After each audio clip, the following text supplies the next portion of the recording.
Hello guys, మీ బస్సీ పోరగాలం. ఈరోజు topic ఏంటంటే అఘోరి శ్రీనివాస్ గురించి మాట్లాడుతున్నాం. అఘోరి పెళ్లి చేసుకుందని అమ్మాయిని మాయ మాటలు చెప్పి తీసుకెళ్ళిందని వీళ్ళందరూ గట్ట యూట్యూబ్ ఛానళ్ళ లైవ్ పెట్టి అది ఇది చేస్తున్నారు. కాకపోతే ఆయన అఘోరి ఏమంటున్నారు, నేను ఎవరు తీసుకెళ్ళలేదు, ఆమె నా దగ్గరకు వచ్చింది, ఇంట్లో సేఫ్టీ లేదని నా దగ్గరకు వచ్చిందని ఆమె అన్నది. ఆ పోరుని అడిగితే ఏమంటది, నా ఇష్టపూర్తంగా నేను వచ్చా అది ఇది అని చెప్తుంది. ఫస్ట్ ఇక్కడ ఎవరు తప్పు అంటే ఫస్ట్ వాళ్ళ అమ్మోళ్ళదే తప్పు. అమ్మాయి వాళ్ళ తప్పు. ఎందుకంటే వచ్చి వారం రోజులు ఇంట్లో ఉన్నప్పుడు కనీసం ఎవరికి చెప్పలేదు. వారం రోజులు ఇంట్లో పెట్టుకున్నారు, అంత చేశారు. ఇప్పుడు అమ్మాయి ఫస్ట్ పోతా అంటే కూడా తోలేరు వీళ్ళు. ఏదో అంతా మీదకి వచ్చిన తర్వాత ఇప్పుడు అఘోరిదే తప్పు అంటారు. అసలు అఘోరి ఎవరు? ఫస్ట్ అసలు ఆమె ఎవరో కూడా తెలియదు. ఇక్కడున్న జనాలకు తెలంగాణ, ఆంధ్రప్రదేశ్ అసలు ఎవరికి తెలియదు. అలాంటి ఆమె ఏం చేశారు, యూట్యూబ్లలో ఇంటర్వ్యూలు కొన్ని ఛానళ్ళు అయితే బీభత్సంగా హైప్ చేశాయి.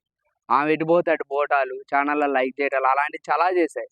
ఇప్పుడు జనాలు అందరూ గుర్తుపెట్టేటట్టు చేశారు ఆమె. కొంచెం ఫేమ్ వచ్చింది ఆమెకి. ఫేమ్ అంటే ఎట్లా, అఘోరి వచ్చిందంటే అక్కడ పబ్లిసిటీ ఘోరంగా అయితే హైప్ చేశారు. హైప్ చేసినప్పుడు ఇప్పుడు యూట్యూబ్ ఛానల్ ఏ తిరుగుతున్నాయి చూశారు కదా, యూట్యూబ్లో చూస్తున్నారు కదా మీరు తిరుగుతున్నాయి.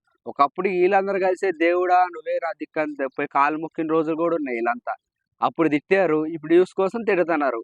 అప్పుడేమో హైక్ చేశారు, ఇప్పుడు వ్యూస్ కోసం తిడుతున్నారు. ఇప్పుడు అమ్మాయి స్టోరీకి వద్దాం. అమ్మాయి ఏం చిన్నపిల్ల కాదు. అమ్మాయి చెప్పకుండా పోవడానికి. అమ్మాయి బీటెక్ స్టూడెంట్. అమ్మాయి ఇష్టపూర్వకంగానే పోయింది. కాకపోతే ఇక్కడ పిచ్చిదే ఏది ఎవరంటే అఘోరే అవుతుంది పిచ్చిది. మీకు అందరికి అర్థం కావట్లే. ఆమెకు ఒక యూట్యూబ్ ఛానల్ ఉంది పోరికి. ఆ యూట్యూబ్ ఛానల్ హైక్ కావడం కోసం ఆమె పోయింది. అఘోరి అయితే ఎంత ఫేమస్ అయిందో నేను కూడా అంతే ఫేమస్ అవుతుందని ఆమె పోతుంది.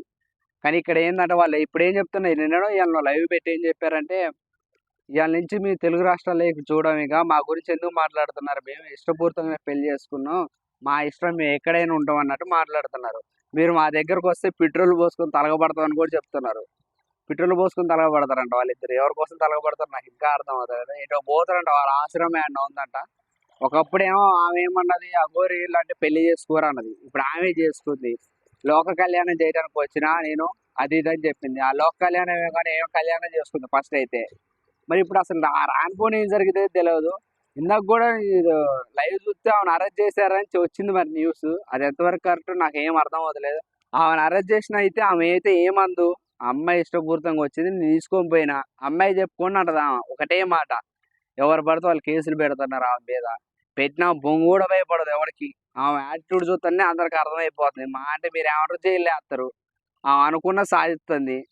ఆమె ఎంతైతే ఫేమ్ రావాలనుకుందో అంతకు డబల్ తెచ్చారు మీరు. ఇప్పుడు మీరు ఎంత నెగిటివ్ చేసినా సరే ఆమె బొంగు కూడా ఫరకపడదు ఆమెకి.